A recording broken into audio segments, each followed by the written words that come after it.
Minister Malcolm, the thing that I thought might be good for starting it off is to talk about one of the most pervasive beliefs in the general society about the Nation of Islam, and that is that it is an organization dedicated to the use of violent means to attain its goals.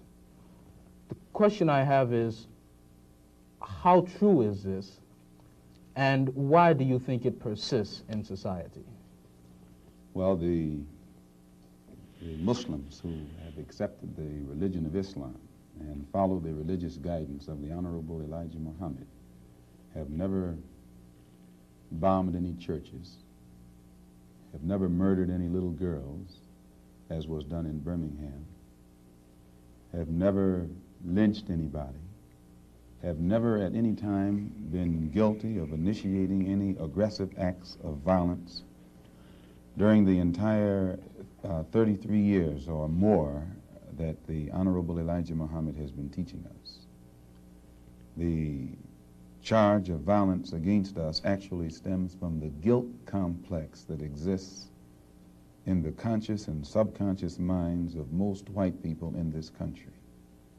They know that they've been violent in their brutality against Negroes, and they feel that someday the Negro is going to wake up and try and do unto them as they have do unto the whites as the whites have done unto us. We aren't a violent group. We are taught by the Honorable Elijah Muhammad to obey the law, to respect everyone who respects us. We're taught to display courtesy, to be polite. But we're also taught that at any time, anyone in any way inflicts or seeks to inflict violence upon us, we are within our religious rights to retaliate in self-defense to the maximum degree of our ability. We never initiate any violence upon anyone, but if anyone attacks us, we reserve the right to defend ourselves.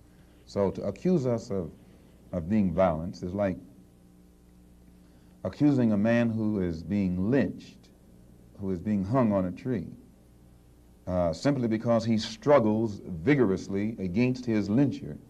The victim is accused of violence, but the lyncher is never accused of violence. And I only point this out because the various racist groups that are set up in this country by whites and who have actually practiced violence against blacks for 400 years are never associated or identified or made synonymous with the term violence. But whites speak of Muslims almost synonymously with violence. Whenever Muslims are mentioned by them, violence is brought up, but it's not connected with any other group. This is a sort of a propaganda tactic, or what I would call psychological warfare, to in some way make the image of the Muslims in this country be a violent image rather than a religious image. I'd like to ask a question in that regard. What's interesting is that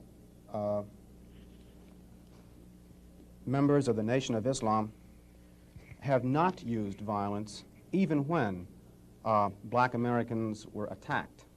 How do you account for this? Does this in any way contradict some of the basic premises of your movement? I don't know how you mean. Well, you maintain, for example, that you will not or that you should not use violence unless you are attacked by the white man. And I think we can note in the last several years, certainly, dozens and dozens and dozens of instances in which Negroes have been attacked, killed in some instances. You mean in these demonstrations? These demonstrations and the bombings, for example, recently in Birmingham where they killed 4 little Negro girls. And what interests me is the fact is that the Nation of Islam has not done anything to retaliate. I think you should be happy. The important thing is, does your lack of action contradict any of your basic principles? I'll explain it. You should be happy that Muslims who follow the Honorable Elijah Muhammad, number one, don't believe in any form of integration, and believe that every mention of the word integration by whites, whether it be from the mouth of Kennedy on down to the mouth of the lowest, raggediest white liberal in the street who is beatnik-like involving himself in these integration efforts, if we believed in it, we would integrate, and we would fight anybody who got in our way or made any effort whatsoever to stop us from integrating.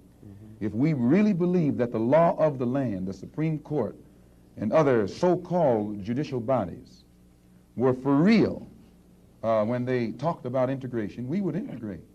And knowing that the law was on our side, and any effort we made to demonstrate toward integration, why, we would know the law should be on our side, if it's the law of the land. If it is the law of the land, then the demonstrators are within the law, and the discriminators are against the law. But to show you the hypocrisy of the law, when Negroes demonstrate for integration, instead of arresting the discriminators, the law arrests the demonstrators.